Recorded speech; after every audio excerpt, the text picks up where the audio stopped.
Baik saudara-saudara, pada pagi hari ini masih dalam suasana tahun baru, saya akan menyampaikan firman Tuhan dengan tema Yesus Kristus Sang Penasihat. Yesus Kristus Sang Penasihat.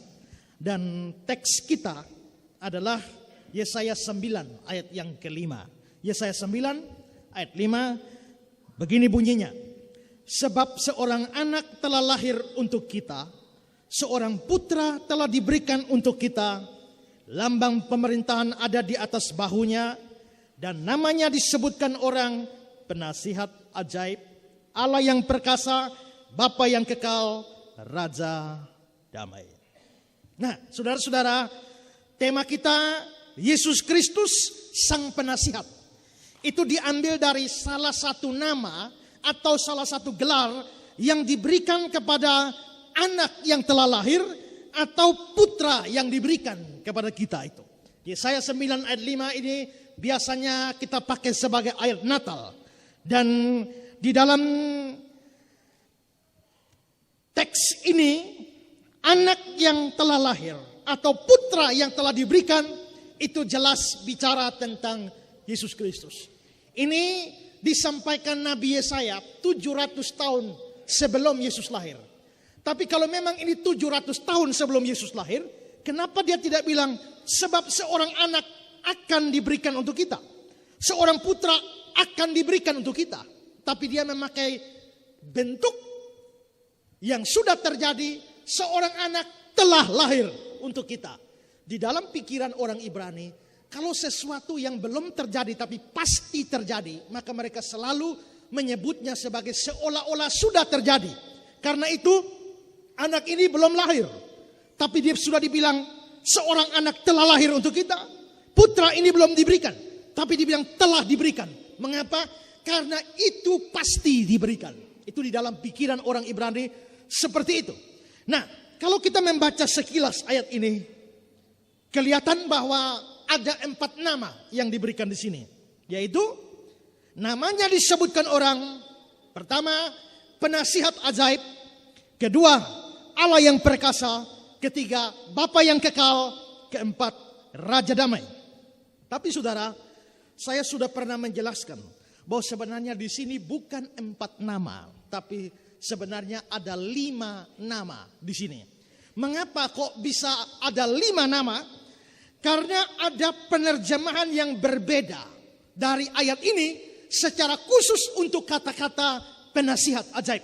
Sebutan penasihat ajaib. Untuk ini saudara-saudara, ada Alkitab-Alkitab yang menerjemahkan penasihat ajaib. Seperti Alkitab bahasa Indonesia. Misalnya di dalam Alkitab bahasa Inggris NIV, dia menerjemahkan Wonderful Counselor, penasihat ajaib. Jadi itu satu nama. Anak yang akan dilahirkan atau anak yang telah dilahirkan, telah diberikan itu disebut atau dipanggil Wonderful Counselor, penasihat ajaib. Atau dalam Alkitab bahasa Inggris yang lain, Contemporary English Version, diterjemahkan Wonderful Advisor, seorang penasihat ajaib. Jadi dua terjemahan ini, NIV maupun juga Contemporary English Version ini persis seperti Alkitab terjemahan baru bahasa Indonesia menyebutnya penasihat ajaib. Berarti itu satu nama. Nama anak itu adalah penasihat ajaib. Tapi saudara, kalau saudara periksa berbagai terjemahan, ternyata mayoritas Alkitab, terjemahan Alkitab itu menerjemahkan kata ajaib dan penasihat. Itu berbeda. Itu terpisah. Misalnya, Authorized Version menerjemahkan Wonderful, ajaib, Counselor, Wonderful, Counselor. Namanya disebut ajaib, penasihat. Berarti ajaib itu nama sendiri, penasihat itu nama sendiri. Atau dalam terjemahan King James, dalam King James disebutkan Wonderful Counselor. Lagi-lagi memisahkan antara Wonderful dan Counselor, memisahkan antara ajaib dan penasihat.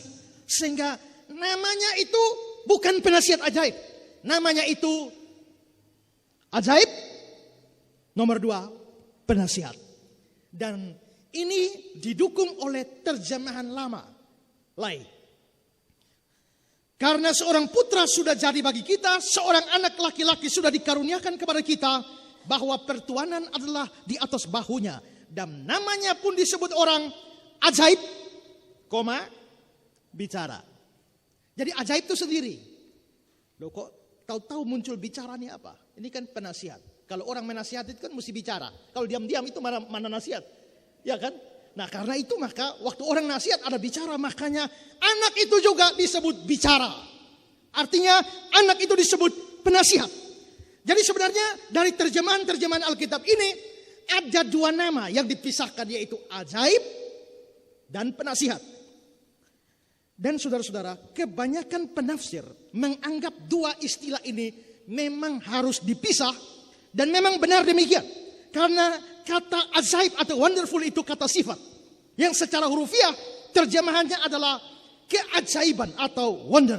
Dan karenanya memang lebih cocok diterjemahkan sebagai dua nama. Dengan demikian saudara, sebutan Kristus atau gelar untuk Kristus di sini bukan 4, tapi 5. Jadi namanya disebutkan orang, nomor 1 ajaib, nomor 2 penasihat, nomor 3 Allah yang perkasa, nomor 4 Bapa yang kekal, nomor 5 Raja Damai.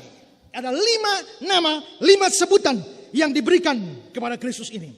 Nah saudara-saudara, dari 5 nama ini, yaitu ajaib, penasihat, Allah yang perkasa, Bapa yang kekal, Raja Damai. Dari 5 nama ini, kalau saudara masih ingat, beberapa tahun yang lalu saya sudah bahas nama yang pertama.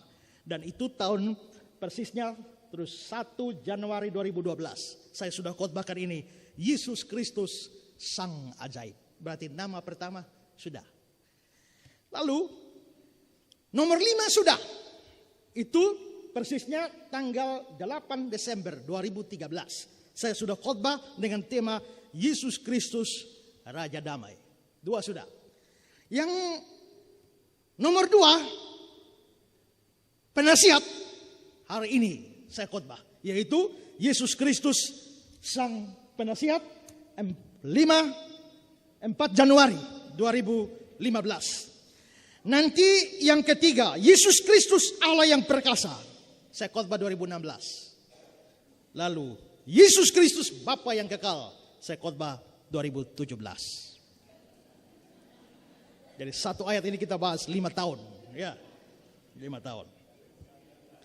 Kalau saudara kepengen tahu 5 ini, tunggulah sampai 2017 selesai.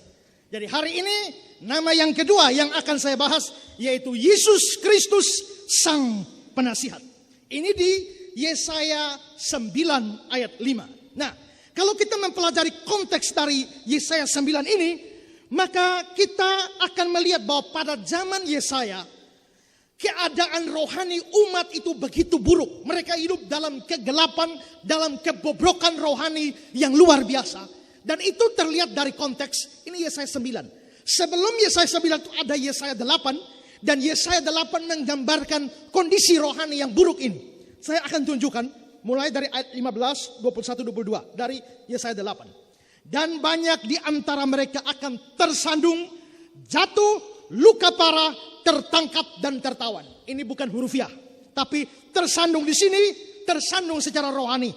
Jatuh, luka parah, tertangkap, tertawan. Ini secara rohani. Mereka akan lalu lalang di negeri itu, melarat dan lapar. Lagi-lagi bukan melarat dan lapar jasmani, melarat dan lapar secara rohani.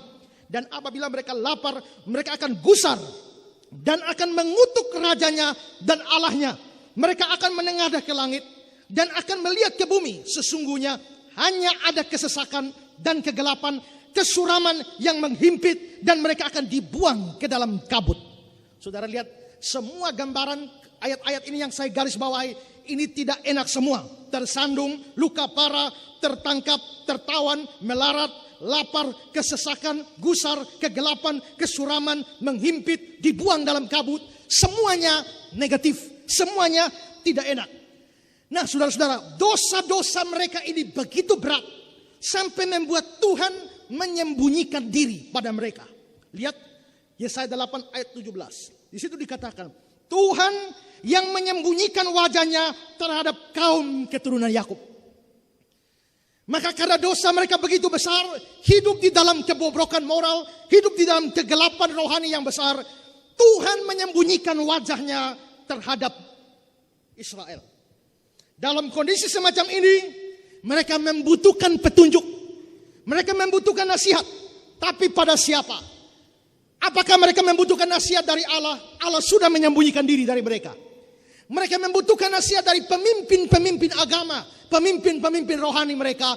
Pemimpin agama dan pemimpin rohani mereka hidup juga di dalam dosa dan kebobrokan moral yang luar biasa. Lalu kepada siapa umat harus meminta petunjuk? Kepada siapa umat harus meminta nasihat?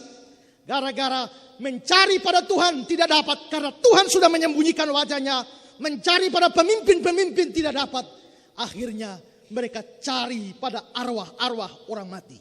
Itu di dalam Yesaya 8 ayat 19. Dan apabila orang berkata kepada kamu, mintalah petunjuk kepada arwah dan roh-roh peramal yang berbisik-bisik dan komat-kamit. Maka jawablah, bukankah suatu bangsa patut menerima petunjuk kepada Allahnya? Atau haruskah mereka meminta petunjuk kepada orang-orang mati bagi orang-orang hidup? Karena tidak mendapat petunjuk dari mana-mana, tidak mendapat nasihat dari mana-mana, makanya mereka lalu meminta nasihat kepada orang mati, meminta nasihat kepada arwah-arwah. Kelihatannya mungkin orang mati, seperti saya bilang, lebih pintar dari orang hidup. Karena itu orang-orang hidup suka minta nasihat pada orang mati. Nah saudara, dalam kondisi seperti ini, Tuhan lalu berfirman kepada Nabi Yesaya, kondisi yang gelap seperti ini, kondisi yang negatif seperti ini, akan ada waktu di mana kondisi seperti itu selesai. Kondisi seperti itu akan berakhir, akan berubah. Ayat 23 dari Yesaya 8 sampai pasal 9 ayat 1. Tetapi tidak selamanya akan ada kesuraman untuk negeri yang terhimpit itu.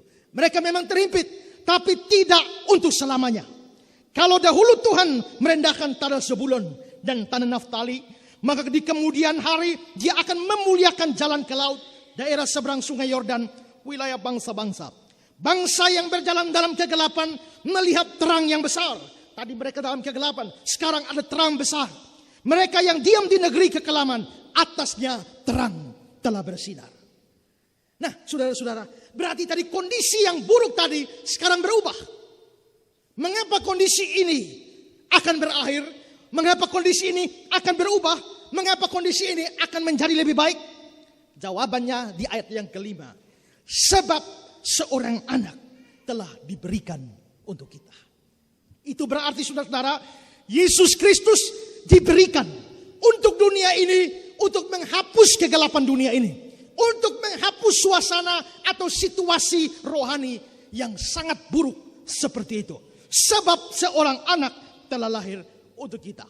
Jadi kedatangan Kristus ke dalam dunia ini mengakhiri suatu masa kegelapan, mengakhiri satu zaman jahiliyah. Yesus Kristus datang. Dia memberikan pemulihan dalam sejumlah hal sesuai dengan nama yang diberikan kepadanya. Dan salah satu nama yang diberikan kepadanya adalah penasihat. Kalau sebelumnya orang tidak bisa mendapatkan nasihat lalu berpaling kepada para arwah orang mati, sekarang Yesus Kristus diberikan menjadi penasihat bagi mereka dan juga menjadi penasihat bagi kita sekarang ini. Jadi saudara-saudara, Yesus Kristus dengan tepat memang disebut sebagai penasihat yang diberikan Allah untuk dunia yang gelap ini. Karena itu saudara-saudara, tidak salah kalau kita menyebut Yesus sebagai penasihat kita. Nah, terkait dengan tema Yesus Kristus Sang Penasihat ini, saya akan bahas dua hal pada pagi hari ini. Yang pertama adalah Yesus adalah penasihat. Saudara, Yesus itu penasihat seperti saya jelaskan dari konteksnya. Dan juga dalam teks Yesaya 9 ayat 5. Tapi saudara-saudara, Yesus itu penasihat yang bagaimana? Dia penasihat seperti apa? Hari ini saya akan mengungkapkan bagi kita penasihat seperti apakah Yesus itu. Yang pertama adalah Dia adalah penasihat yang tidak terbatas. Yesus adalah penasihat yang tidak terbatas. Di dunia ini ada banyak penasihat. Ada penasihat keuangan, ada penasihat pajak, penasihat kesehatan, dokter mungkin atau ahli nutrisi, penasihat hukum, pengacara, penasihat spiritual atau penasihat rohani. Bisa pendeta, bisa paranormal, pokoknya penasihat spiritual. Ada penasihat ekonomi, penasihat militer dan sebagainya. Dan itu menunjukkan bahwa manusia modern ini mulai sadar akan kebutuhan seorang penasihat. Itulah sebabnya ada penasihat raja. Kita baca ulang-ulang di Alkitab, ada penasihat raja. Zaman modern ini ada penasihat presiden. Bahkan dalam organisasi-organisasi dunia sekarang selalu ada jabatan untuk penasihat. Termasuk di gereja ada jabatan penasihat. Dalam Amsal 11 ayat 14 dikatakan begini. Jikalau tidak ada pimpinan, jatuhlah bangsa. Tapi jikalau penasihat banyak, keselamatan ada. Jadi memang dunia membutuhkan penasihat. Karena dengan banyaknya penasihat ada keselamatan. Tapi saudara-saudara, salah satu syarat menjadi penasihat adalah orang itu harus ahli di bidang di mana dia menjadi penasihat. Ini syarat menjadi penasihat. Tidak semua orang bisa jadi penasihat. Hanya orang yang ahli dalam bidang itulah dia menjadi penasihat di sana. Seorang penasihat keuangan haruslah orang yang ahli di dalam keuangan. Seorang penasihat hukum, dia harus ahli di dalam bidang hukum. Seorang penasihat spiritual atau rohani, dia harus ahli di dalam bidang rohani itu. Seorang penasihat ekonomi, dia harus seorang yang ahli di dalam masalah ekonomi. Tidak mungkin orang yang tidak ahli dijadikan penasihat di dalam bidang itu. Ada seorang ibu, ahli gizi, yang selalu memberikan nasihat orang-orang untuk mengatur gizi, makan yang seimbang dan sebagainya, diatur sedemikian rupa, butuh menu ini, menu itu dan sebagainya. Karena dia ahli gizi, maka dia juga berikan porsi makanan tertentu dengan menu-menu tertentu untuk anaknya. Satu hari dia kasih anaknya menunya yaitu susu sapi untuk kesehatan. Tapi anak ini tidak mau minum. Dia bilang, kenapa? Mama, saya tidak minum. Mama jelaskan pada saya, mengapa sapi hitam makan rumput hijau keluar susu putih? Jawab dulu. Mamanya tidak bisa jawab. Mengapa sapi hitam makan rumput hijau keluar susu putih? Mamanya tidak bisa jawab. Mengapa? Mamanya mungkin ahli gizi. Tapi mamanya bukan orang biologi yang bisa jelaskan mengapa hitam campur hijau keluar putih. Karena itu saudara-saudara, orang menjadi penasihat dia harus ahli di dalam bidang itu. Syarat menjadi penasihat, dia menguasai hal-hal yang berkaitan dengan bidang di mana dia menjadi penasihat. Karena itu saudara, dalam 2 Tawarik 27 ayat 32 dikatakan di sana, Yonatan, saudara ayah Daud adalah penasihat. Dia seorang cerdas dan ahli kitab. Dia menjadi penasihat rohani. Dia orang cerdas. Dia ahli di dalam bidang di mana dia dipakai sebagai penasihat. Dia kelihatannya penasihat rohani. Di mana hal rohani berkaitan dengan kitab suci. Dan dia menjadi seorang yang cerdas dan ahli kitab. Jadi memang saudara, seorang penasihat harus ahli. Meskipun demikian, penasihat-penasihat di dunia ini mempunyai keterbatasan. Di satu sisi, bisa saja pengetahuan yang mereka di bidang yang mereka geluti tidak sempurna. Ada banyak hal di bidang itu juga tidak mereka ketahui. Misalnya, seorang penasihat ekonomi. Tentu dia tahu banyak soal ekonomi. Tapi dia tidak tahu segala sesuatu tentang masalah ekonomi. Seorang penasihat militer tahu banyak soal militer. Tapi dia tidak tahu segala sesuatu tentang militer. Seorang penasihat rohani tahu banyak soal rohani. Tapi dia tidak tahu segala sesuatu berkaitan dengan hal rohani. Itulah sebabnya biarpun dokter itu ahli dalam soal sakit penyakit. Tapi dia bisa salah mendiagnosa.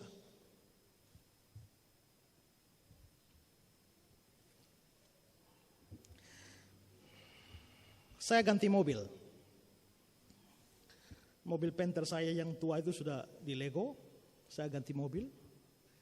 Orang ini mengatakan bahwa ini mobil ini masih grace, bagus semua. Dari pemilik lamanya. Terus saya jalan-jalan. Saya heran. Kenapa kaca mobil yang bisa diturunkan hanya sebelah kanan, pastir, kiri, belakang dua-dua kok tidak bisa turun. Bagaimana ini? Terpaksa saya ke bengkel. Saya ke bengkel, tukang bengkel ini itu ahli power window dan segala macam. Dia lihat-lihat, dia bongkar. Setelah itu pasang ulang, jadi. Lalu saya tanya kenapa? Dia bilang, oh cuma kotor. Berapa? 100.000. Kotor saja 100.000. Sudahlah, apa boleh buat? Sudah selesai. Dalam hati saya mengeluh, ini mobil katanya bagus, ini masih kotor saja kok macet. Beberapa saat kemudian masalah sama terjadi lagi. Saya sudah pikir ini pasti kotor lagi dan 100.000 lagi. Lalu saya coba, siapa tahu bisa dapat tempat yang lebih murah. Saya tidak mau ke sana lagi, cari yang lain. Begitu saya bilang, tolong periksa dulu. Dia bilang, apanya yang salah Pak? Saya bilang, ini yang kanan saja yang terbuka, yang kiri kanan, di belakang kiri depan juga tidak buka. Dia bilang, pantas saja tidak bisa terbuka, ini tombol lipat lagi, tekan. Coba ini, tekan kembali. Begitu tekan kembali, semua turun. Saya pikir, masalahnya sama dengan kemarin. Kurang ajar itu orang pertama tuh. Mestinya ini pasti tombol itu tertekan, makanya yang lain tidak turun. Tapi dia bilang kotor. Padahal dia pasang iklan untuk power window, dia rajanya. Rajanya kok tidak tahu. Berarti dia mungkin ahli di bidangnya. Tapi dia tidak tahu semua tentang itu.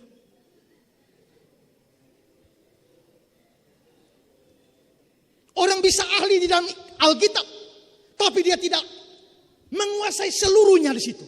Agustinus, seorang teolog masa lalu yang besar. Dia kuasai banyak ilmu teologi. Tapi satu hari orang bertanya kepada Agustinus, Pak Agustinus, saya mau tanya. Tanya apa? Sebelum Tuhan Allah menciptakan dunia ini, apa kerjanya dia saja? Dia bikin apa saja? Sebelum ada segala sesuatu, sebelum ada alam semesta ini, Allah bikin apa saja? Nganggurkah? Agustinus pikir-pikir dan dia bilang, tidak, Allah tidak nganggur. Terus Allah bikin apa? Kerjanya Allah sebelum dia menciptakan semesta ini adalah dia menyiapkan neraka untuk orang-orang yang bertanya seperti Anda. Loh, apakah itu jawaban yang benar? Pasti tidak. Tapi mengapa itu membuktikan bahwa teolog besar seperti Agustinus pun tidak bisa menjawab pertanyaan seperti itu. Orang boleh ahli di dalam bidangnya, tapi dia tidak menguasai segala sesuatu di dalam bidangnya. Ini membuat semua penasihat manusia itu punya keterbatasan. Karena sekalipun ahli, tapi tidak tahu segala sesuatu. Kedua saudara, di sisi yang lain, dia hanya ahli dalam bidang yang dia tekuni, tapi dia tidak ahli dalam bidang-bidang yang lain. Ini sama seperti seorang penasihat hukum. Dia ahli di bidang hukum, tapi dia tidak ahli bidang teologi.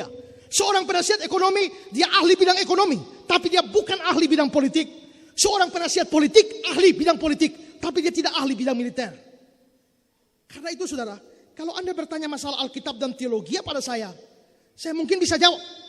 Tapi kalau Anda bertanya masalah ekonomi, masalah militer, masalah hukum, dan lain sebagainya, saya tidak bisa apa-apa. Kenapa? Saya buta dalam hal itu. Karena itu saudara, ini membuat semua penasihat dunia ini, semua penasihat manusia ini selalu mempunyai keterbatasan. Tapi saudara, bagaimana dengan Yesus? Apakah dia sama dengan penasihat dunia yang terbatas? Tentu saja tidak. Ingat, selain dia disebut sebagai penasihat, gelar selanjutnya bagi dia adalah Allah yang perkasa. Maka dia bukan hanya penasihat, tapi dia adalah Allah sendiri. Sehingga bagi Allah tidak mungkin ada keterbatasan. Bagi Allah tidak mungkin ada hal yang tidak dia ketahui. Karena itu saudara, tidak mungkin ada keterbatasan pengetahuan pada Allah. Berarti boleh dikatakan Allah tahu semuanya. Allah ahli dalam semuanya. Dia ahli dalam segala bidang kehidupan ini. Dia yang ciptakan dunia ini. Dia yang atur segala masa. Dia yang tetapkan hukum alam. Dia yang atur jalannya kehidupan. Dia yang arahkan jalannya semesta. Dia rencanakan setiap detail sejarah. Apakah yang tidak dia ketahui? Apakah dia tidak menjadi ahli dalam semua bidang itu? Sebelum orang modern membuat pesawat, Allah sudah ciptakan pesawat terlebih dahulu, yaitu burung-burung. Jadi burung itu pesawatnya Allah. Burung-burung itu pesawat Allah. Itu pesawat Allah itu ya. Karena apa saudara? Prinsip pembuatan pesawat itu meniru pesawatnya Allah ini, yaitu burung. Coba lihat, makanya pesawat-pesawat itu mirip burung. Mengapa? Karena dengan itu lalu manusia mempelajari sedemikian rupa karena tekanan udara dan di sayap kiri kanan dan lain sebagainya, itu hitungannya rumit. Tapi saudara, sekalipun manusia menghitung secara rumit, tapi bukankah burung sudah sedemikian rupa? Sehebat-hebatnya manusia mencipta pesawat, tidak bisa menyamai pesawat Allah ini dalam kelincahan dan manuver-manuvernya. Sebelum orang buat helikopter, Tuhan sudah ciptakan helikopter sendiri. Apa? Capung. Capung itu helikopternya Tuhan Allah. Bahkan prinsip penciptaan helikopter yang dibuat oleh manusia itu mirip sekali dengan capung. Tapi secanggih-canggihnya helikopter manusia tidak bisa secanggih helikopternya Allah, yaitu capung. Hebatnya di mana saudara ya? Sehebat-hebatnya helikopter, dia tidak bisa lari lalu rem mendadak, lalu belok ke arah 90 derajat. Tidak. Kalau capung lari dia set rem langsung bisa. Tapi kalau helikopter dia lari sini, dia mesti belok kan? Ya kan? Dia tidak bisa bikin manuver 90 derajat, tidak bisa. Rem mendadak tidak bisa, tapi capung bisa. Bahkan saya belajar, saya baca tentang capung ini saudara. Luar biasanya adalah matanya capung itu mengandung sejumlah alat penglihatan yang terdiri 30.000 ada di sini. Kalau saudara berdiri di sana, saudara cuma lihat di sana. Saudara tidak lihat di belakang. Itulah sebabnya kita perlu cermin. Jangankan belakang, samping saja saudara tidak bisa lihat. Kita pakai cermin kan. Tapi capung ini punya 30.000 alat penglihatan di matanya. Di dua matanya itu. Sehingga dia mampu melihat waktu dia terbang, lihat semua, termasuk lihat belakang. Itu luar biasa Tuhan cipta. Bahkan capung itu, helikopter, kalau misalnya di sini ada bis lari kecepatan tinggi, di sini capung lari kecepatan tinggi, dikejar oleh burung, maka capung harus berpikir bagaimana menghindar dari bis, sekaligus menyelamatkan diri dari burung yang kejar dia. Dengan satu manuver 1 detik, dia lolos. Tapi pesawat manusia belum bisa. Tapi saya kasih komentar berikut ini. Ada keterangan berikut ini. Satu permasalahan yang dihadapi pilot, ini karena kita pesawat baru jatuh, kita belajar penerbangan sedikit. Satu permasalahan yang dihadapi pilot yang seringkali harus melakukan manuver adalah bahwa setelah satu manuver, dia mengalami kesulitan dalam menentukan posisi pesawat relatif terhadap permukaan bumi. Jika pilot kebingungan menentukan posisi bagian atas dan bawah pesawat setelah melakukan manuver, maka pesawat ini dapat mengalami kecelakaan. Kalau dia menghindar begini kan dia tidak tahu ini mana atas mana bawah, ya kan? Maka itu akan celaka. Para teknisi telah mengembangkan satu alat untuk mengatasi hal ini, yakni giroskop. Alat ini menunjukkan pilot pada garis horizontal dan menandakan posisi horizon. Pilot membandingkan garis horizontal ini dengan horizon sesungguhnya, dan dengan demikian dia dapat menentukan posisi pesawat dengan cepat. Selama jutaan tahun, capung telah memakai perlengkapan yang mirip dengan yang dikembangkan oleh para teknisi ini. Di depan mata capung terdapat garis horizontal maya pada posisi tetap. Tak menjadi masalah. Pada sudut berapapun dia terbang, dia selalu memposisikan kepalanya sejajar dengan garis horizontal ini. Ketika posisi tubuh capung berubah selama penerbangan, rambut-rambut di antara badan dan kepalanya menjadi terangsang. Sel-sel saraf pada akar rambut ini mengirimkan informasi ke otot-otot terbang capung tentang posisinya di udara. Hal ini memungkinkan otot-otot tersebut secara otomatis mengatur jumlah dan kecepatan gerak sayap. Dengan demikian, dalam manuver yang paling sulit sekalipun, capung tidak pernah kehilangan arah atau kendali. Tuhan ahli penerbangan. Dia ahli dalam urusan pesawat, ahli dalam urusan helikopter. Sebelum manusia cipta kapal laut, Tuhan Allah sudah cipta duluan melalui Nuh. Dia sudah kasih tahu ukurannya panjang begini, ini hitungan-hitungan semua. Dia ahli di dalam urusan perkapalan. Sebelum manusia menemukan teknologi pembedahan operasi, Tuhan Allah sudah melakukan itu lebih dulu di Taman Eden. Tidurkan Adam, bedah dia, ambil rusuknya, lalu jadilah perempuan, jadilah Hawa. Berarti Allah itu ahli bedah. Sebelum manusia menemukan kamera, Allah sudah menemukan kamera super canggih, yaitu mata manusia dan mata binatang-binatang. Sebelum manusia menemukan sistem komputer, Allah sudah mempunyai sistem komputer sendiri, yaitu otak manusia ini. Berapa gigabyte ini tidak tahu.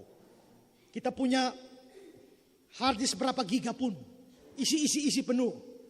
Tapi kita sudah hidup 60-70 tahun ini, tapi belum penuh-penuh juga. Ya kan? Rasanya kalau kita duduk capek, kita aduh ini otak sudah penuh, tidak bisa isi lagi. Lebih baik jalan-jalan dulu. Kita jalan-jalan ke terminal. Setelah itu kita pulang. Waktu saya di terminal, saya lihat ada orang ngebut pakai motor smash. Dia lari begini. Ada tante-tante kira-kira umur 70 tahun. Lewat dia tabrak begini, ditabrak dia lari lewat dia tampias sampai masuk terminal dan sebagainya. Dari mana dia bisa cerita begitu? Waktu dia itu masuk lagi data, bukan? Masuk lagi. Tadi dia bilang sudah penuh, sekarang masuk lagi. Berarti saudara, hard disk ini begitu full. Bahkan dikatakan orang seperti Einstein saja hanya memakai sekian persen dari otaknya. Kalau Einstein saja cuma sedikit yang dia pakai, lalu kita ini berapa? Makanya saya pernah baca ada cerita, ada orang jual otak second. Ya, lalu ini pasang ini mahal sekali ini. Lihat mahal, ini otak Amerika ini pintar ini. Yang ini lebih mahal lagi, otak Yahudi ini pintar nih. Tapi lihat otak Indonesia kok lebih mahal. Ya ini mahal, ini masih kosong ini, makanya mahal. Ini jarang pakai ini ya, banyak parkir ini.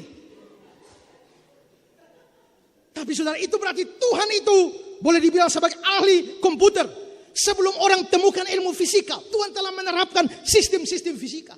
Saudara, kalau rumah dekat jalan, lalu mikrolet lewat dengan bunyi dum dum dum dum, kaca goyang saudara. Itu kenapa? Itu prinsip fisika berjalan di situ. Tapi Tuhan sekalipun ada mujizat, prinsip fisika dijalankan. Sebelum runtuhkan tembok Yeriko, keliling dia 7 kali, pakai semua alat musik, ditambah kuasa Tuhan, goyang lalu roboh. Prinsip fisika sudah Tuhan pakai. Berarti Tuhan ahli fisika. Petrus ahli ikan, tapi tangkap ikan sepanjang malam tidak dapat. Tuhan bilang, tebarkan jalamu, selesai, ikan dapat.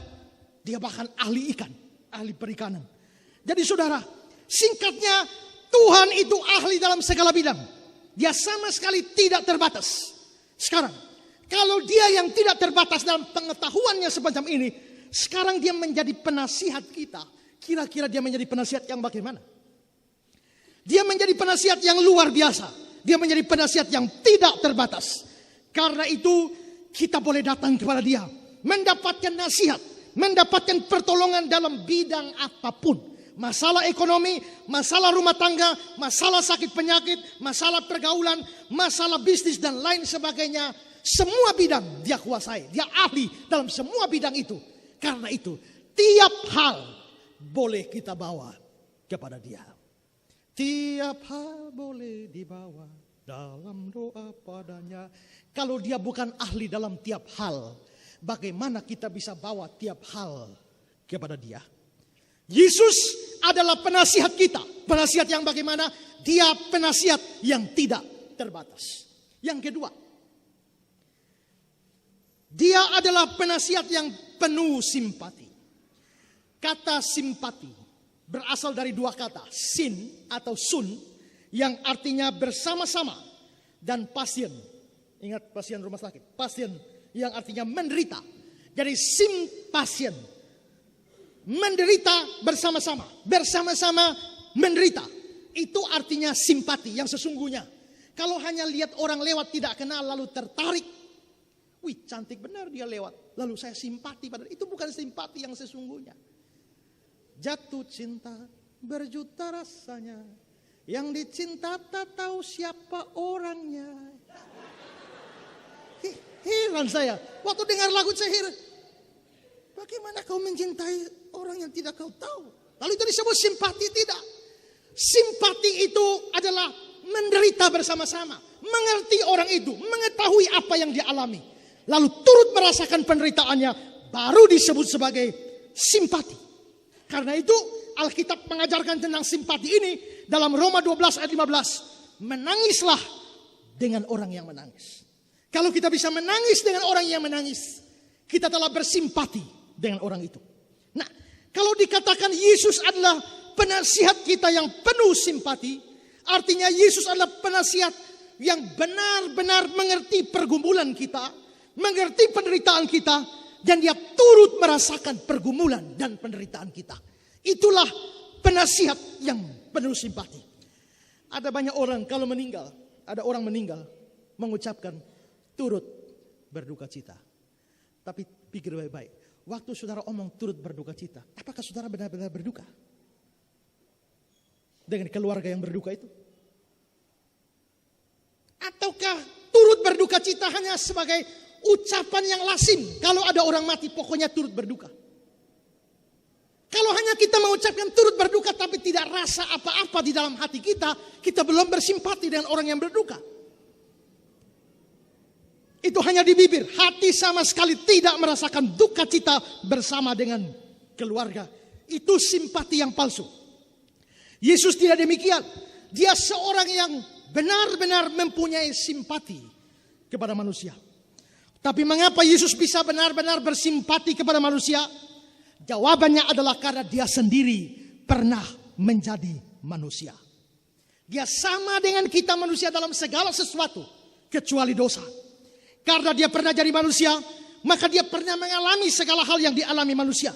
Dia pernah lelah, dia pernah lapar, dia pernah haus, dia pernah mengantuk, dia pernah dicobai setan, dia pernah ditolak, dia pernah dihina, dia pernah difitnah, pernah dihianati, pernah sedih, pernah menangis, pernah mau dibunuh, pernah mau ditampar, diludahi, dan sebagainya. Dan masih banyak hal lagi. Dia alami semua yang kita alami, kecuali dosa. Tapi justru dengan dia mengalami semua ini, dia menjadi bisa bersimpati dengan manusia. Dia mengerti dan memahami manusia. Ibrani 4 ayat 15. Sebab imam besar kita, itu Yesus. Sebab imam besar yang kita punya bukanlah imam besar yang tidak dapat turut merasakan kelemahan-kelemahan kita. Sebaliknya sama dengan kita, dia telah dicobai, hanya tidak berbuat dosa. Karena dia pernah jadi manusia, dia pernah mengalami pencobaan, maka dia bisa turut merasakan kelemahan-kelemahan kita. Dia mengerti bahasa tetesan air mata. Mengapa dia bisa mengerti tetesan air mata? Karena dia sendiri pun di dunia pernah meneteskan air mata. Pada waktu Lazarus mati, dia datang dan Marta dan Maria begitu sedih menangis. Lalu Alkitab berkata, lalu masyhullah hatinya dan dia pun menangis. Dia pernah menangis. Karena itu dia mengerti tetesan air mata. Dia pernah sedih, maka dia mengerti perasaan orang sedih. Dia pernah dihianati, maka dia tahu rasanya dihianati. Dia pernah difitnah, dia tahu rasanya difitnah. Dan kalau dia adalah penasihat kita, maka nasihat-nasihat yang akan dia berikan adalah sesuatu yang real. Bukan abstrak bagi diri sendiri. Karena dia pernah mengalami semua yang kita alami. Karena itu ketika dia memberi nasihat kepada kita, kita tidak bisa protes kepada dia. Kita tidak bisa, engkau hanya bisa ngomong saja karena engkau di surga. Engkau tidak tahu apa-apa yang kualami. Kita tidak bisa berkata demikian. Mengapa? Karena dia pernah mengalami semua itu. Kalau dia menasihati kita untuk sabar dalam penderitaan, kita tidak bisa menolak dan berkata, engkau tidak mengerti perasaanku. Karena dia sendiri pernah menderita. Kalau dia menasihati saudara untuk mengampuni orang yang menyakiti dan mengkhianati saudara, saudara tidak akan bisa berkata, Tuhan, betapa sakitnya hati ini, engkau tidak tahu karena engkau di surga, engkau tidak tahu betapa sakitnya tuh di sini. Engkau tidak tahu. Tapi kita tidak bisa berkata begitu. Mengapa? Karena dihianati dan difitnah pun, sakit hati pun seperti itu, dalam level seperti itu, dia mengalaminya. Tapi dia menang terhadap itu. Dan dia bisa mengampuni. Ya Bapa, ampunilah mereka. Kalau dia menasihati kita supaya kita tidak terus berduka karena kematian keluarga atau orang-orang yang kita kasihi, kita tidak bisa berkata engkau tidak memahami perasaan kehilanganku. Karena dia sendiri pernah mengalami kehilangan orang-orang yang dia kasihi. Yusuf tidak lagi diceritakan dalam Alkitab. Pasti dia mati muda. Kalau dia mati muda, Yesus kehilangan figur seorang ayah di dalam rumahnya. Kalau dia menasihati kita agar sabar ketika dihina, kita tidak bisa berkata engkau tidak tahu tahu betapa rasanya dihina. Karena dia tahu rasanya. Kalau kita menderita karena pencobaan setan, kita tidak bisa berkata, kau di surga mana pernah dicobai setan. Tapi dia pernah ada di dunia, pernah merasakan bahkan menderita karena pencobaan setan. Maka kita tidak bisa mengatakan demikian. Bahkan saudara-saudara, dia menjadi korban ketidakadilan sampai naik di atas kayu salib. Dan dengan demikian saudara, dalam segala hal dia pernah mengalami semua yang kita alami. Bahkan mungkin kita alami kurang banyak. Dia mengalami semuanya kecuali dosa. Dia mengalami semua. Dan sekarang kalau dia memberikan nasihat kepada kita, dia sangat mengerti kondisi kita. Dia memberikan nasihat kepada kita, dia mengerti penderitaan kita, dia mengerti pertimbangan kita, dia mengerti kecemasan kita, dia mengerti kebingungan kita, dia mengerti kegalauan kita, dia mengerti semuanya. Lagu yang tadi kita nyanyikan, dia tahu kelemahanmu, naikkan doa padanya. Dia tahu kelemahan karena dia pernah ada di sini. Dan karena itu dia bisa bersimpati dengan kita. Dia adalah penasihat yang tidak terbatas. Tapi dia juga adalah penasihat yang penuh simpati. Ini yang kedua. Sekarang yang ketiga. Yang ketiga adalah dia adalah penasihat yang penuh hikmat. Saudara-saudara, satu hal yang penting yang harus dimiliki oleh seorang penasihat itu adalah hikmat. Hikmat tidak sama dengan pengetahuan. Hikmat berbeda dengan pengetahuan. Sekalipun antara pengetahuan dan hikmat, itu dua hal yang tidak bisa dilepaskan satu sama lain. Mengapa? Karena orang tidak mungkin bisa memiliki hikmat tanpa pengetahuan. Karena apa? Karena hikmat itu adalah penerapan praktis dari pengetahuan yang bersifat teoritis. Tapi orang kalau punya pengetahuan, belum tentu dia punya hikmat. Karena dia mungkin menguasai sejumlah teori, tapi tidak tahu bagaimana menerapkannya secara praktis. Jadi pengetahuan biasa bersifat teoritis, tapi hikmat lebih bersifat praktis. Untuk mudahnya saya gambarkan begini. Pengetahuan mengajarkan kita harus mendidik anak kita. Tapi hikmat mengajarkan kepada kita bagaimana caranya mendidik anak. Banyak orang tua hebat-hebat, pintar-pintar, tapi tidak bisa mendidik anak. Mereka punya pengetahuan, tapi mereka tidak punya hikmat. Pengetahuan mengajarkan kita, kalau ada orang yang salah, kita mesti tegur. Tapi hikmat mengajar kita, bagaimana caranya yang elegan di dalam menegur orang. Kalau kita tidak tahu caranya, kita boleh serbu sembarangan dan membuat orang menjadi marah dan tersinggung. Karena itu dibutuhkan hikmat di dalam menegur orang. Memang namanya salah tidak boleh dibiarkan, harus dibilang. Itu bagian pengetahuan. Tapi cara di dalam menegur itu wilayah hikmat. Saya baca satu buku. Ada orang yang ketika dia baca di buku, minyak ikan itu bagus bagi anjing. Karena dia punya anjing kesayangan, maka dia pergi ke toko beli minyak ikan. Dan kepengen anjingnya nikmati minyak ikan ini, dia ambil anjingnya, dikasih anjingnya, tidak mau, dia piting leher anjingnya, dia buka mulutnya, dia taruh ini minyak ikan. Tapi ini anjing berontak terus, tidak mau. Karena tidak mau, dia marah, dia dasar anjing bodoh. Kasih yang bagus, tidak mau. Dia tendang itu minyak ikan, tumpah di situ, lalu dia pergi. Begitu dia pulang, dia lihat, buka pintu, dia kaget. Ternyata anjing ini lagi menjilat itu minyak ikan yang tumpah di lantai. Tadi anjing tidak mau, sekarang kok dia jilat? Kenapa? Apakah anjing tidak suka minyak ikan? Bukan. Yang tidak disukai oleh anjing adalah cara memberi. Rupanya anjing ingin menikmati tapi tidak ingin minum minyak ikan sambil dipiting. Berarti persoalannya bukan tidak suka minyak ikan. Persoalannya cara memberi. Banyak orang mungkin bukan tidak mau dikritik, bukan tidak mau ditegur, tapi mungkin cara menegurnya yang salah. Karena itu pengetahuan mengajarkan kita, orang salah harus ditegur. Tapi hikmat adalah cara menegur. Pengetahuan mengajarkan kita tidak boleh boros, harus hemat. Tapi hikmat mengajar kita bagaimana caranya berhemat. Belilah yang dibutuhkan, bukan yang diinginkan. Kalau mau belanja, bikin daftar belanja. Bukan jalan-jalan lihat itu, aduh ini lagi, lalu ini lagi, ini. Habislah uang kita. Bahkan banyak uang kita dibuang pada hal-hal yang tidak direncanakan. Itu membutuhkan hikmat. Pengetahuan mengajarkan kita bagaimana menghargai orang lain. Tapi hikmat memberitahu kita bagaimana cara menghargai orang lain.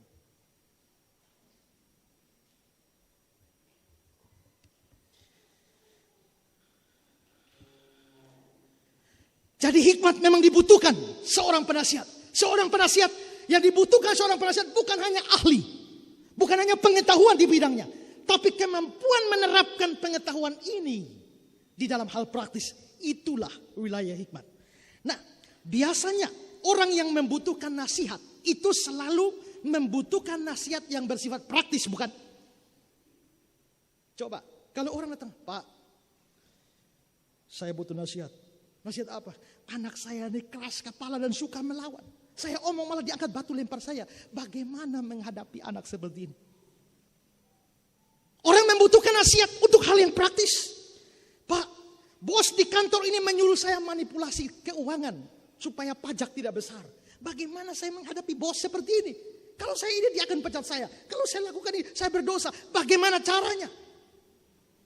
Orang butuh nasihat praktis. Bagaimana saya bersikap terhadap orang tua yang menjengkelkan?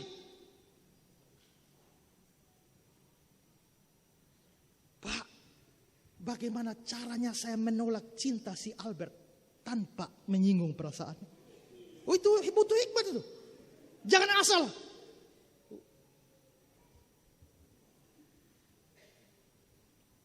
Pernah saya punya teman. Pesan saya, tolong sampaikan cewek itu, saya mau dengan dia. Lalu saya kasih tahu cewek ini juga, itu teman saya tuh mau sama kamu. Lalu ini cewek bilang begini, kasih tahu dia, saya juga mau. Wih, saya senang, tapi dia bilang apa? Saya juga mau muntah. Bayangkan saya, itu orang bisa tersinggung bukan? Menolak hal yang wajar, tapi cara menolak butuh hikmat. Jangan bilang, awi. Lupi mandi dulu, sikat gigi dulu baru datang omong. Wih, itu menyinggung sekali. Dan ada perempuan-perempuan seperti itu. Maka kita butuh hikmat. Pak, saya tidak suka dengan dia, tapi bagaimana cara menyampaikannya? Bagaimana cara menyampaikan penolakan itu? Itu butuh hikmat. Pak, ini di gereja nih banyak orang perempuan datang pakai pakaian seksi-seksi semua. Bagaimana caranya menasihati? Bagaimana caranya bilang? Itu butuh hikmat. Jadi hikmat dibutuhkan untuk hal-hal yang praktis. Tidak ada orang yang, Pak, saya butuh nasihat. Nasihat apa? Apa itu Tritunggal? Itu bukan lagi wilayah hikmat. Itu pengetahuan. Tapi hikmat dibutuhkan. Bagaimana menghadapi anak? Bagaimana menghadapi bos? Bagaimana menghadapi orang tua yang menjengkelkan? Bagaimana menghadapi pacar yang temperamen dan lain sebagainya. Bagaimana meminta kembali uang saya dari orang yang berhutang. Kalau saya minta, saya tagih, dia pasti tidak muncul di gereja lagi. Tapi saya tidak mau dia hilang dari gereja. Tapi kalau saya tidak minta, bagaimana? Bagaimana saya harus bersikap terhadap suami yang selingkuh? Racuni diakah atau bagaimana? Di sini dibutuhkan hikmat. Makanya saya bilang tadi, kalau perempuan-perempuan kalau menolak cinta tuh yang wajar, yang terhormat lah, elegan lah.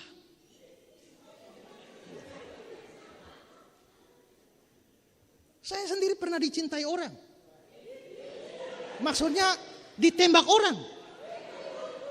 Tapi saya panggil, saya kasih duduk dia. Saya tanya, benarkah kau mencintai aku?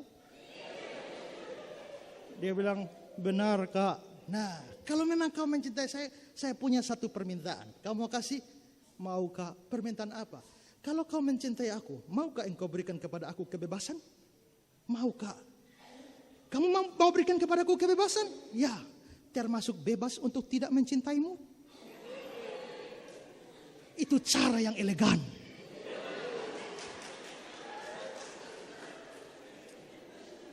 Jadi di sini hikmat bersifat praktis. Nah, maka seorang penasihat itu adalah seorang yang harus berhikmat. Bukan hanya berpengetahuan. Kalau dia punya hikmat, dia pasti punya pengetahuan. Karena hikmat ini adalah penerapan dari pengetahuan. Tapi kalau dia punya pengetahuan, belum tentu dia punya hikmat. Saya gambarkan begini. Ada seorang pernah datang pada saya. Dia bilang, Pak, bagaimana Pak? Rasanya teman-teman pemuda di gereja ini, kok mereka disukai oleh banyak pemudi, tapi saya kok tidak. Apa yang mesti saya lakukan? Mereka ganting-ganting Pak, saya ini pas-pasan. Lalu saya mulai menjelaskan, Ari dengar baik-baik. Ada secara psikologi, ada perbedaan antara hal yang menarik bagi seorang pria dan hal yang menarik bagi seorang wanita. Seorang pria biasa menariknya pertama kali lewat mata. Karena itu dia lihat dia persoalan utama pada mata. Karena itu kalau saudara masuk kamar kosnya cowok, ada gambar-gambar cewek seksi dan sebagainya. Tapi jarang saudara masuk kamar kos cewek ada gambar laki-laki seksi dan sebagainya. Tidak. Mengapa? Karena laki-laki tergoda pertama oleh mata, tapi perempuan tidak. Lalu perempuan tergodanya pertama dari mana? Dari mana? Pertama yang paling kuat itu adalah perhatian. Dan yang kedua adalah kemampuanmu. Jadi tidak peduli kamu tidak ganteng. Asal kamu bisa perhatian sama dia. Asal kamu bisa punya sesuatu kemampuan yang menonjol. Kamu akan menarik bagi dia. Super.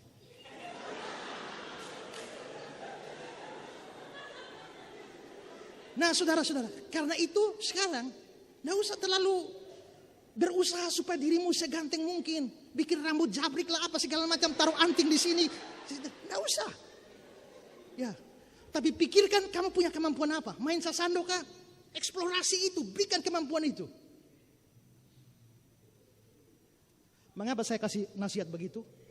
Saya kasih nasihat seperti itu karena saya punya pengetahuan psikologi. Itulah sebabnya. Mengapa ada perempuan-perempuan kelihatannya cantik luar biasa, punya pasangan laki-laki kok agak jelek?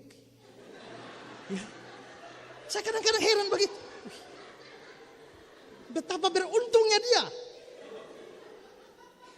Apakah perempuan itu buta? Tidak. Tapi perempuan itu melihat hal yang lain. Itu pengetahuan. Tapi pengetahuan itu lalu diaplikasikan menjadi nasihat bagi orang ini. Itu hikmat. Jadi di sini seorang penasihat dia pasti punya pengetahuan. Tapi dia harus punya hikmat juga.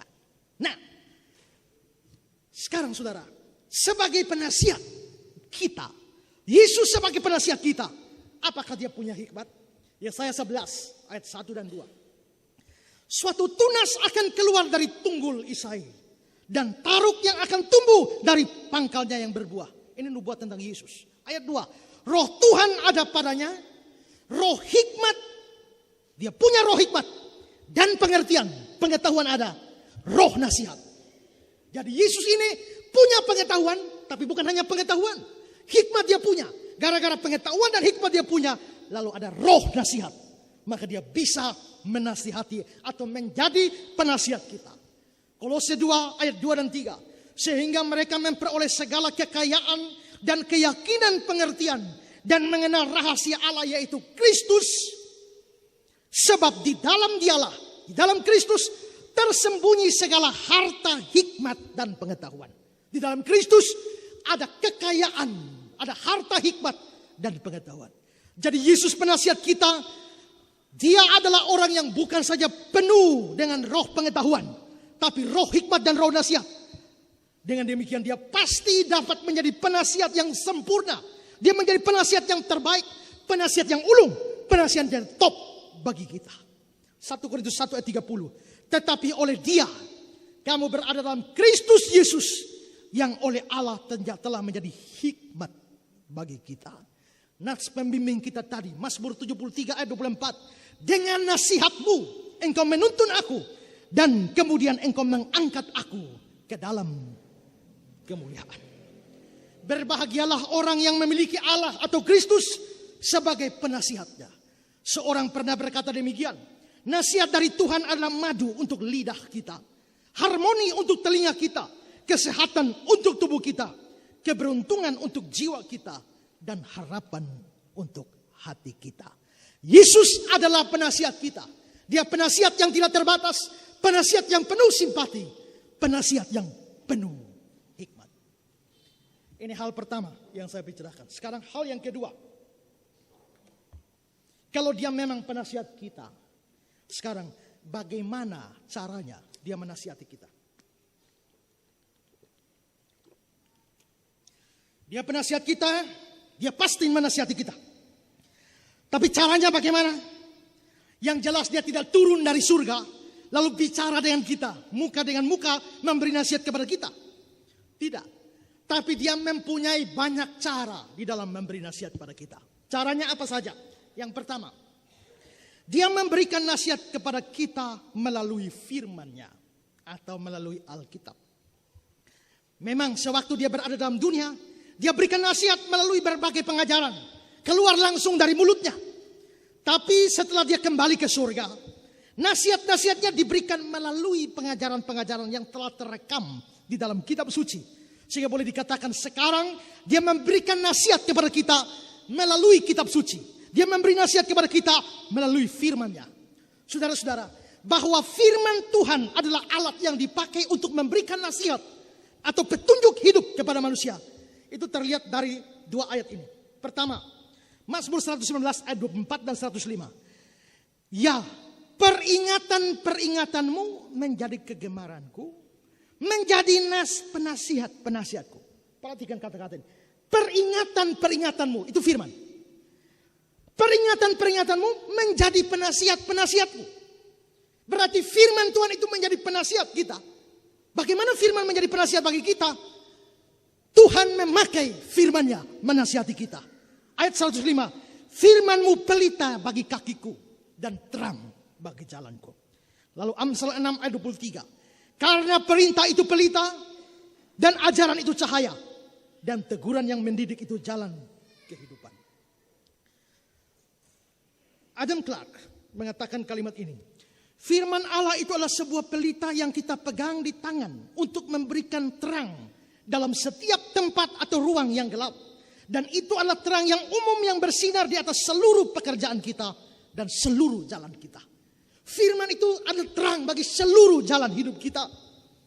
Firman Tuhan adalah alat yang Tuhan pakai memberikan nasihat kepada umatnya. Dengan demikian orang yang hendak mendapatkan banyak nasihat dari Tuhan, dia haruslah orang yang banyak membaca dan merenungkan firman Tuhan. Semakin banyak seseorang membaca, merenungkan firman Tuhan, semakin banyak nasihat yang dia terima dari Tuhan. Tapi kalau orang jarang membaca, merenungkan firman Tuhan, orang itu jarang mendapatkan nasihat dari Tuhan. Apalagi kalau tidak pernah baca dan merenungkan firman, orang itu tidak pernah mendapatkan nasihat dari Tuhan sama sekali. Apakah orang ini merasa tidak butuh nasihat dari Tuhan? Apakah dia lebih suka bersandar pada pengertian dia sendiri? Atau dia lebih suka berjalan berdasarkan nasihat orang fasik? Seperti Mazmur 1 ayat 1. Berbahagialah orang yang tidak berjalan menurut nasihat orang fasik. Berarti memang ada orang yang berjalan berdasarkan nasihat orang fasik. Adalah aneh saudara-saudara. Manusia atau sekarang kita mungkin membutuhkan penasihat manusia dalam berbagai aspek hidup kita. Kita rela bayar mahal untuk itu. Berapa uang yang kita keluarkan untuk seorang penasihat hukum? Berapa uang untuk seorang penasihat ekonomi? Berapa uang untuk seorang penasihat pajak? Berapa uang untuk seorang penasihat politik dan sebagainya? Tapi nasihat-nasihat ilahi diberikan secara gratis. Anehnya, kita merasa tidak membutuhkannya. Tapi saudara-saudara, firman itu adalah nasihat Tuhan. Tuhan menasihati kita melalui firman-Nya. Sekarang bandingkan dengan apa yang diberitakan kepada Yosua. Yosua 1 ayat 8. Jangan engkau lupa memperkatakan kitab Taurat ini, tetapi renungkan itu siang dan malam, supaya engkau bertindak hati-hati sesuai dengan segala sesuatu yang tertulis di dalamnya. Sebab dengan demikian perjalananmu akan berhasil dan engkau akan beruntung. Jadi saudara, terlihat kunci keberhasilan, kunci keberuntungan Yosua di dalam hidupnya adalah merenungkan Taurat Tuhan itu siang dan malam dan melakukannya. Mengapa? Karena Taurat Tuhan adalah alat yang Tuhan pakai menuntun dan memberi nasihat kepada anak-anaknya. Karena itu kalau saudara membutuhkan nasihat Tuhan, saudara membutuhkan petunjuk Tuhan untuk setiap pergumulan saudara, saudara harus menyediakan waktu membaca dan merenungkan firman Tuhan. Sekarang ada banyak orang yang kalau membutuhkan petunjuk dan nasihat, mereka tidak lari kepada firman, tapi lari kepada tim doa. Kalau tim doanya beres, bagus. Tapi kalau tim doanya tidak beres, bagaimana? Kucing hilang, tanya tim doa. Waktu bapak saya punya masalah mata, agak kabur-kabur, pergi berdoa. Seorang tim doa berkata, Tuhan kasih petunjuk. Petunjuk apa? Ambil putih telur, campur dengan garam kah dengan apakah? Setelah itu tetes di mata. Apakah ini nasihat yang baik? Saya rasa mata bagus saja taruh telur, putih telur tambah garam itu bisa harus buta. Apalagi yang sudah mau buta. Seharusnya adalah kita mendapatkan nasihat Tuhan dari firman-Nya. Dengan berbuat demikian, saudara menerima nasihat-nasihat dari Sang Penasihat Ilahi yang penuh hikmat itu, yaitu Yesus Kristus, Tuhan dan Allah kita. Setelah terima nasihat, lakukan itu sesuai dengan yang saudara baca dan renungkan. Maka seperti Yosua, hidupmu akan berhasil, perjalananmu akan beruntung. Tuhan menasihati kita melalui firman-Nya. Kedua, Tuhan memberikan nasihat kepada kita melalui Roh Kudus. Sebelum dia terangkat ke surga, dia memberitakan tentang kedatangan Roh Kudus. Dan salah satu fungsi dari Roh Kudus adalah memimpin murid-murid Tuhan ke dalam seluruh kebenaran. Yohanes 16 ayat 13. Tetapi apabila dia datang, yaitu Roh kebenaran, dia akan memimpin kamu ke dalam seluruh kebenaran. Saudara, bahwa Roh Kudus ini berhubungan atau berkaitan dengan pekerjaan menasihati, itu terlihat dari ayat ini. Tadi saya sudah kutip Yesaya 11 ayat 2. Roh Tuhan akan ada padanya. Lalu di bawah ada roh nasihat. Roh Tuhan adalah roh nasihat. Maka dengan Roh Kudus Allah menasihati kita. Contoh lain, Kisah 21 ayat 4. Oleh bisikan roh, murid-murid itu menasihati Paulus supaya dia jangan pergi ke Yerusalem. Ada kata-kata bisikan roh, tapi kata-kata selanjutnya ada menasihati. Berarti antara Roh Kudus, pekerjaan Roh Kudus itu berhubungan dengan aktivitas menasihati. Jadi jikalau Roh Tuhan adalah roh nasihat, maka adalah benar kalau Tuhan juga pakai Roh Kudus menjadi penasihat bagi kita, atau dia menasihati kita melalui tuntunan Roh Kudus. Dan menariknya Alkitab berkata, sejak kita percaya Yesus, tubuh kita ini adalah bait Roh Allah, Roh Allah diam di dalamnya.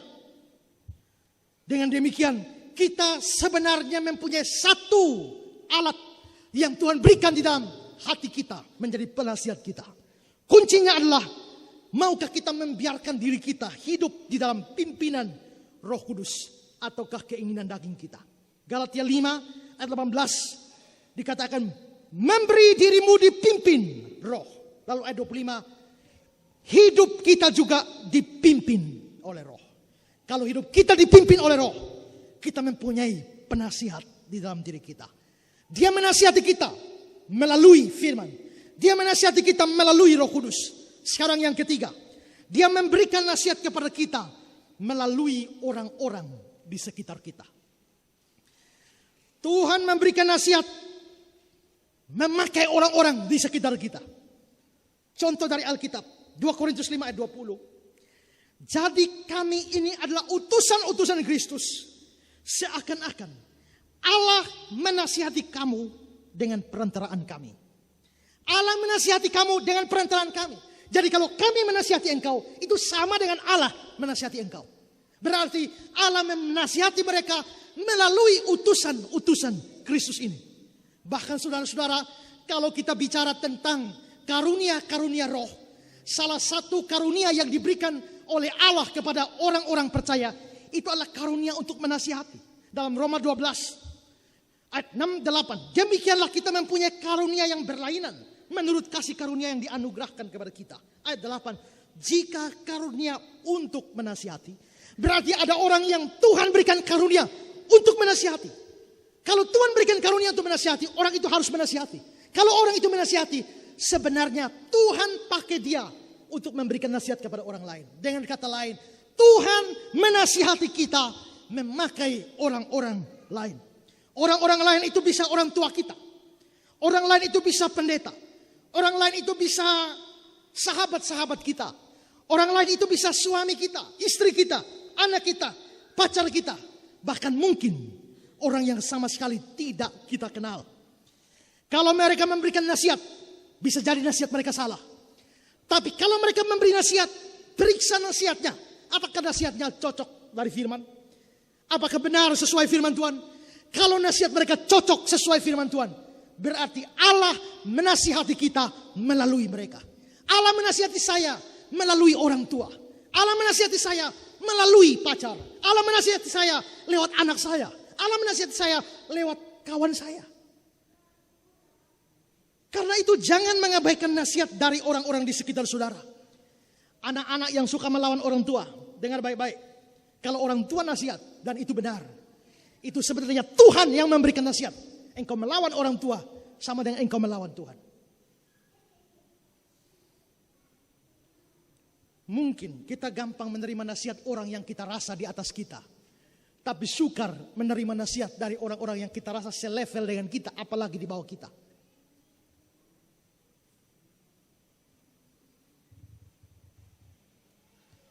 Ada seorang teman yang suruh anaknya, sekolah minggu, hari minggu mesti sekolah minggu. Itu anak bilang, Bapak saya suruh sekolah minggu mah. Bapak justru pernah gereja mau suruh ketemu sekolah minggu. Hei, waktu Bapak kecil keluar Bapak rajin. Sudah besar baru boleh tidak pergi.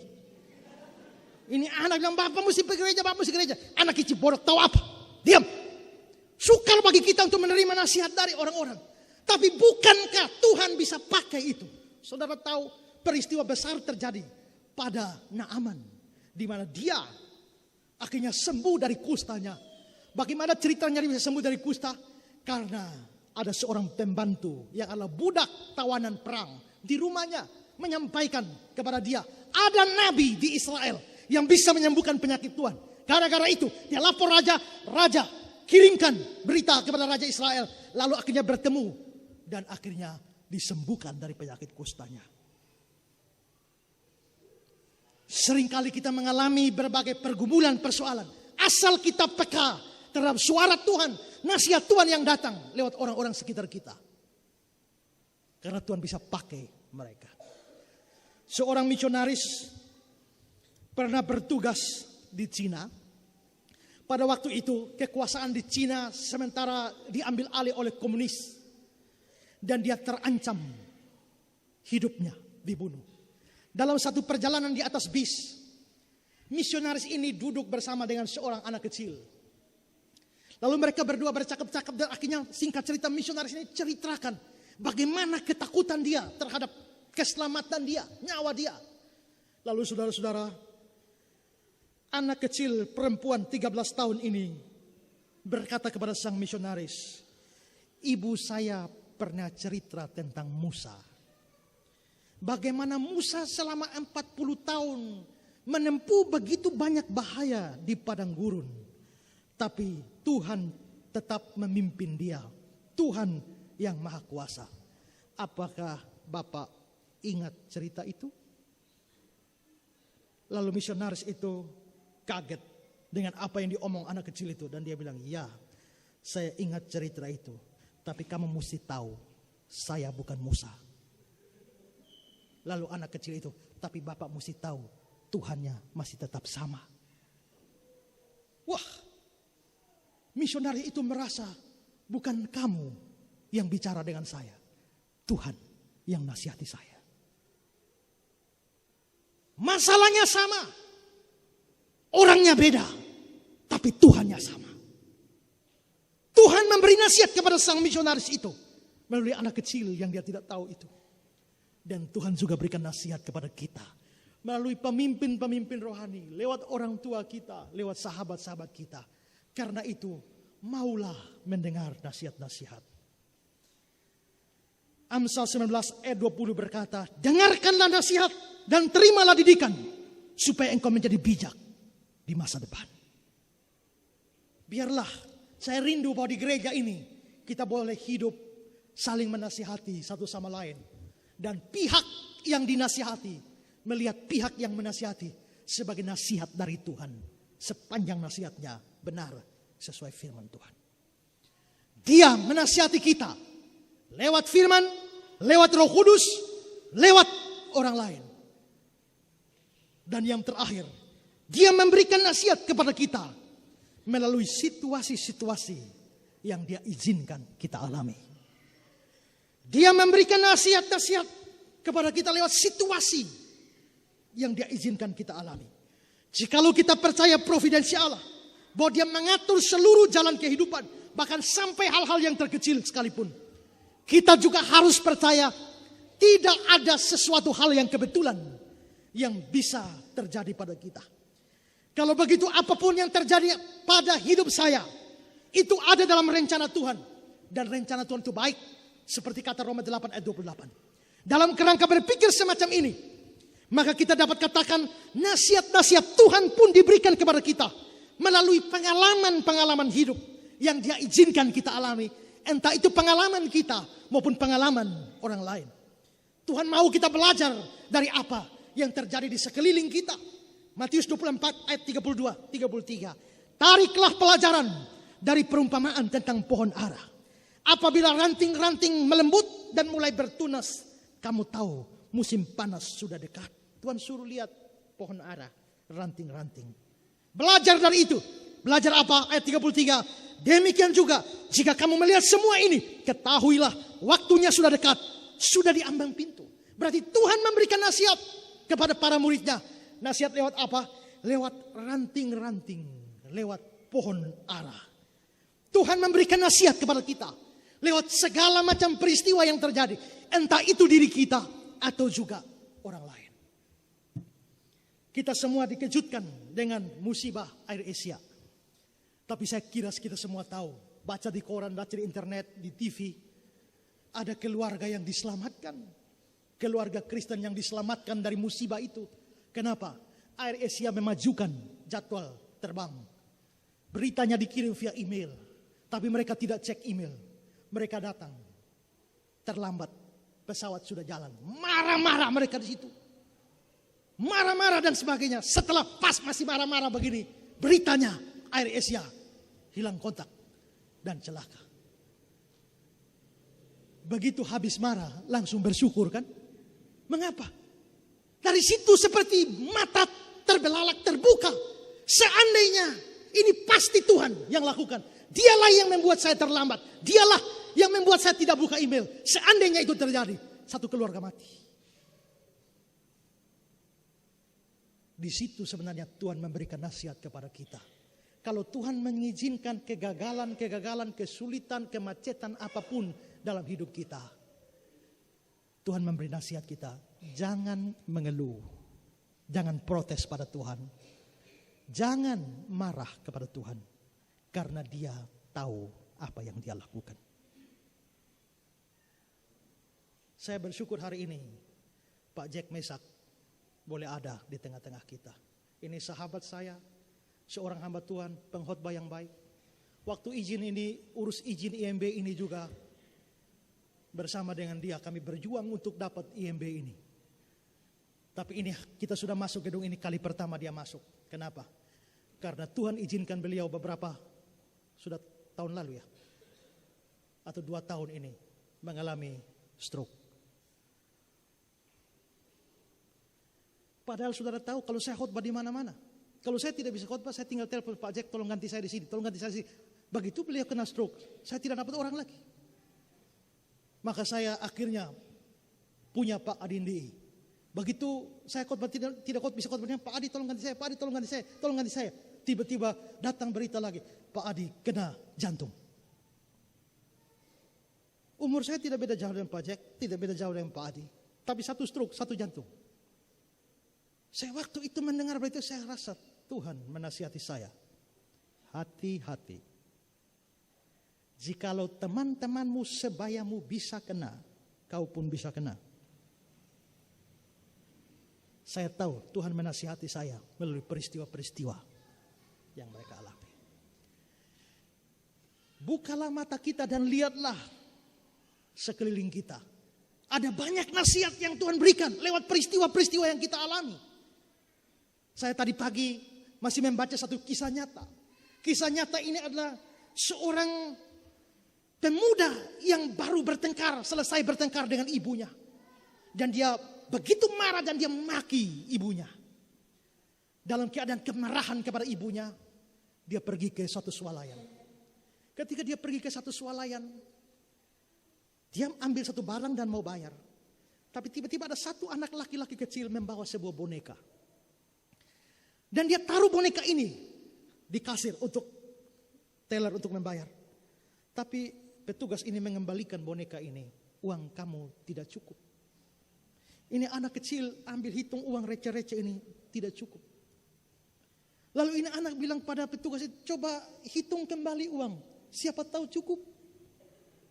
Tapi petugas itu hitung lagi dan uangmu tidak cukup. Lalu secara iseng pemuda ini tanya pada anak ini. Ini kan anak laki-laki, beli boneka kan aneh. Untuk siapa kamu beli boneka ini? Dia bilang, untuk adik perempuan saya. Adik perempuanmu di mana? Adik perempuan saya sudah meninggal. Dan kata Bapak, dia sudah pergi ke surga. Sekarang mama saya sakit. Dan kata Bapak, sebentar lagi mama juga pergi untuk ketemu adik. Karena itu saya tahu adik saya pengen boneka. Saya mau datang cari boneka ini karena mama mau pergi ketemu adik. Saya mau titip boneka ini untuk adik. Hati pemuda ini mulai terenyuh. Lalu dia bercakap-cakap dengan anak laki-laki kecil itu, dan anak laki kecil ini keluarkan satu foto. Dan dia bilang bahwa ini foto saya. Dan saya takut kalau mama pergi, mama lupa saya. Dan saya juga mau titip foto saya ini untuk mama. Apa yang terjadi selanjutnya? Ini pemuda ini mengatakan, coba kasih kembali uangmu. Coba sini uangmu. Siapa tahu uangmu menjadi cukup. Lalu anak kecil itu kasih uangnya di tangan dia. Tapi ini pemuda tanpa diketahui, dia telah menambahkan uangnya sendiri kepada uang anak itu. Lalu disuruh itu, nah kan pas. Cukup. Lalu ada kelebihan uang. Dia tanya, kelebihan uang ini kamu mau buat apa? Lalu anak ini bilang, sebenarnya tadi malam saya sudah berdoa. Saya sudah berdoa supaya Tuhan memberikan uang yang cukup untuk beli boneka. Sebenarnya saya mau beli satu tangkai bunga putih. Tapi saya menjadi sungkan minta terlalu banyak kepada Tuhan. Pemuda itu bilang, kalau begitu uangnya cukup, sekarang belilah bunga itu. Dan dia membeli boneka dan bunga itu. Dan dia pulang. Setelah itu, ini peristiwa nyata saudara. Pemuda ini di terminal dan duduk-duduk. Dia membaca koran, berita. Dan dia membaca bahwa berita bahwa 2 hari yang lalu ada sebuah kecelakaan. Seorang ibu bersama dengan seorang anaknya kecil di pinggir jalan disikat oleh trek. Dan anak kecil itu langsung mati. Dan ibunya belum mati tapi sekarat di rumah sakit. Lalu dia merasa jangan sampai ini adalah ibu dan adik dari anak laki-laki tadi. Dia membaca situ dan mendapatkan alamat. Dia memutuskan untuk hadir dalam acara pemakaman ibu itu. Karena pada akhirnya ibu itu mati. Dia datang seperti biasa. Disuruh untuk melihat jenazah terakhir. Dan dia pun ikut. Begitu mata dia tertuju kepada peti mati di mana ibu itu ada di dalam. Dia melihat boneka yang dibeli oleh anak laki-laki itu ada di sampingnya. Tapi foto anak laki-laki itu ada di dada ibunya. Dia keluar dan menangis. Dan dia berkata, Tuhan menasihati saya melalui peristiwa ini. Dia pulang ke rumahnya, berlutut di kaki ibunya, dan meminta maaf kesalahannya. Apakah dia membaca Alkitab dan sadar? Tidak. Apakah ada orang lain menasihati dia? Tidak. Lalu bagaimana dia berubah? Tuhan menasihati dia lewat peristiwa yang dia alami. Kita juga bisa belajar dari peristiwa ini. Buat anak-anak yang suka kurang ajar kepada orang tua, berbaktilah kepada orang tua. Jangan sampai sudah mati baru kau berteriak, beta belum balas mama, mama pun capek dulu. Kalau mau balas, balaslah sekarang.